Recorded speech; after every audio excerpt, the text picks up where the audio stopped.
بسم اللہ الرحمن الرحیم۔ السلام علیکم۔ آج کی اس ویڈیو میں آپ کو بتاؤں گی بد نظری کا ایک واقعہ کہ ہمیں اپنے نظر کی حفاظت کرنی چاہیے۔ ہم جہاں کہیں بھی ہوں ہمیں چاہیے کہ ہم اپنی نظر کی حفاظت کریں۔ نظر سے مراد نگاہوں کی حفاظت۔ آج کا دور فتنوں کا دور ہے، ہر طرف گناہ کے مواقع ہی مواقع ہیں، اور رہی صحیح کثر جدید ٹیکنالوجی کے غلط استعمال نے پوری کی۔ بدکاری آسان اور نکاح مشکل ہو گیا۔ ہر طرف سے انسان کو شیطان نے اپنے پنجوں میں گھیر رکھا ہے۔ ہر ہاتھ میں گناہ کا آلہ پہنچ چکا ہے۔ مرد، عورت، چھوٹے بڑے، ذی عقل و بے عقل، سب طبقوں کو اس شیطانی آلہ نے گناہ میں مبتلا کر رکھا ہے، اور تمام گناہوں کی بنیاد اسی آلہ سے جڑی ہوئی ہے۔ اس میں انسان گناہ کے کام اور طریقے دیکھ کر وہی عملاً معاشرے میں دہراتے ہیں۔ انسانی نگاہ کے بارے میں حضور صلی اللہ علیہ وآلہ وسلم کا ارشاد ہے کہ نگاہ ابلیس کے زہریلے تیروں میں سے ایک تیر ہے۔ بد نظری ایک خطرناک گناہ ہے کیونکہ یہ دوائی اور دروازے کا کام کرتا ہے دیگر کبیرہ گناہوں کی طرف۔ بد نظری کے نقصانات کا اگر مختصراً جائزہ لیا جائے تو چند ہوش ربا حقائق سامنے آتے ہیں۔ ایک تو یہ کہ اللہ رب العزت کے حکم کی صریح نافرمانی ہے، کیونکہ اللہ تعالیٰ نے قرآن کریم میں مرد اور عورت دونوں کو نگاہ نیچی رکھنے کا حکم فرمایا ہے۔ اس طریقے سے اوپر مذکور حدیث کی روشنی میں اگر کوئی آدمی بد نظری کرتا ہے تو وہ شیطان کا آلہ کار بن جاتا ہے، جس کے نتیجے میں ایمان کی حلاوت سے وہ آدمی محروم ہو جاتا ہے اور کسی نیکی میں اس کا دل ہی نہیں لگتا۔ ایک نکتہ یہ بھی ہے کہ آنکھیں اللہ تعالیٰ کی ایک بیش قیمت امانت ہیں۔ ظاہر ہے اس کا غلط استعمال امانت میں خیانت کے مترادف ہے۔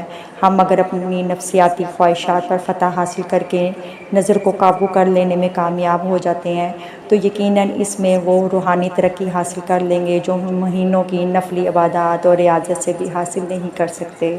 اس کی وجہ یہ ہے کہ جب ہم اس طرح نظر کی حفاظت کر کے اپنی نفسانی خواہشات کی قربانی دیتے ہیں تو ہر قدم پر ہم اللہ تعالیٰ کے قریب ہوتے ہیں اور روحانیت کی منازل طے کرتے ہیں۔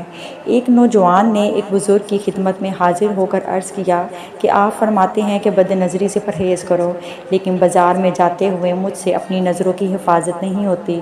نوجوان ہوں اور بازار میں بے پردہ لڑکی کو دیکھ کر نظر اس کی طرف اٹھ ہی جاتی ہے، کیا کروں؟ بزرگ نے کہا کہ میں وہ راز سمجھا دوں گا، پہلے میرا ایک کام کرو، یہ دودھ کا پیالہ فلاں بزرگ کو دے کر آؤ جو بازار کے دوسرے سرے پر رہتے ہیں، لیکن ایک شرط ہے کہ پیالے میں سے دودھ بالکل نہ گرے۔ ان بزرگ نے کہا کہ اچھا، میں ایک مضبوط سا آدمی تمہارے ساتھ کر دیتا ہوں، اگر دودھ کا ایک قطرہ بھی گرا تو وہ وہیں بازار میں تمہیں 2 جوتے لگائے گا۔ نوجوان نے کہا کہ منظور ہے۔ بزرگ نے ایک پیالہ دودھ کا بھر کر نوجوان کو دے دیا اور ایک آدمی ساتھ کر دیا۔ اب نوجوان نے بڑی احتیاط سے بغیر دودھ کو گرائے وہ پیالہ بازار کے دوسرے کونے پر رہنے والے بزرگ کو پہنچا دیا، اور خوشی خوشی واپس آیا اور کہا کہ حضرت، میں نے وہ پیالہ پہنچا دیا ہے، اب آپ مجھے نظر کی حفاظت کا طریقہ بتائیں۔ بزرگ نے پوچھا، دودھ گرا تو نہیں؟ تو اس نے کہا کہ نہیں، بالکل نہیں۔ بزرگ نے پوچھا، اچھا یہ بتاؤ کہ جاتے ہوئے کتنی شکلوں کو دیکھا؟ نوجوان کہنے لگا، ایک بھی نہیں۔ پوچھا کیوں؟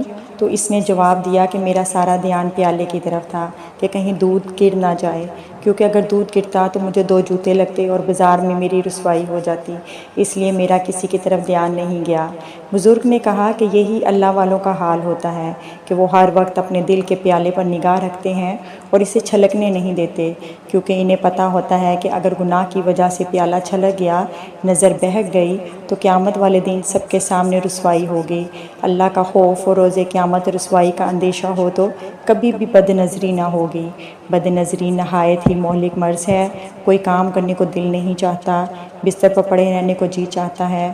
اس طرح جس شخص کو بد نظری کی بیماری لگ جائے تو وہ باطنی طور پر کمزور ہو جاتا ہے، نیک عمل کرنا اس کے لیے مشکل ہو جاتا ہے، دوسرے لفظوں میں اس سے عمل کی توفیق چھین لی جاتی ہے۔ نیک کام کرنے کی بھی نیت کرتا ہے تو بد نظری کی وجہ سے دوبارہ اس کی نیت میں فتور آ جاتا ہے۔ موجودہ زمانے میں بد نظری صرف وہ نہیں ہے جو لوگ باہر جنس مخالف غیر محرم کو سڑکوں، بازاروں یا کسی اور جگہ براہ راست دیکھتے ہیں، بلکہ اس میں جدید تمام social media, networks, TV, cinema hall اور مختلف قسم کے گندے بے حیا اپلیکیشنز بھی شامل ہیں، جس میں آج کل نوجوان بے حیائی کی ویڈیوز دیکھتے ہیں اور کھلاتے ہیں۔ بد نظری کے یہ بدترین آلات ہیں جن کو ہم محسوس بھی نہیں کر پاتے اور گناہوں اور نقصانات کے دلدل میں پھنستے چلے جاتے ہیں۔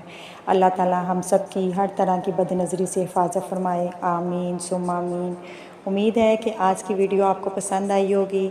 مزید ایسی معلومات کے لیے میری ویڈیوز کو دیکھتے رہیے۔ جزاک اللہ خیر۔ اللہ حافظ۔